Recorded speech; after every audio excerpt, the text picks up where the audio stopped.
Would there be any issues with school transportation that could be helpful, or possibly a resource that might be needed by first responders and emergency management? Well, absolutely. I mean, typically the school has the buses, and if you need to move a lot of folks, you can move them quickly.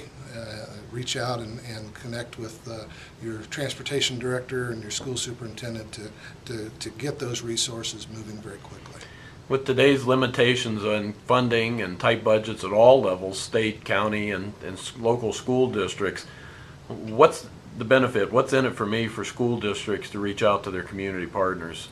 Well, first of all, I think that the obvious thing is that they're going to come anyway.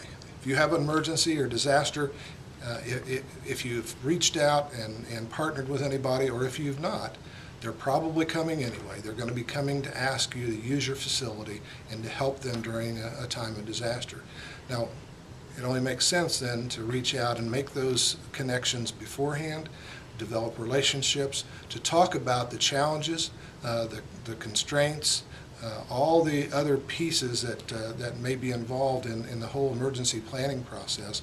And perhaps if there are resources that the community can get, whether it's through a grant or whether it's through other government assistance, the superintendent, the school superintendent, and the emergency management director can work that out and determine, do we have a need? Is this going to be a primary place for us? And what assistance can we provide?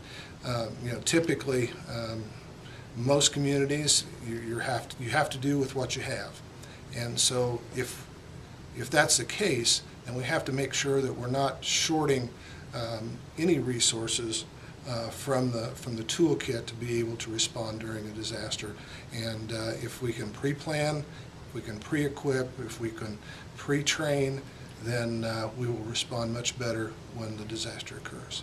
Great. Joe Wainscott, Executive Director of the Indiana Department of Homeland Security. Thank you. This is Ken Trump, SchoolSecurityBlog.com.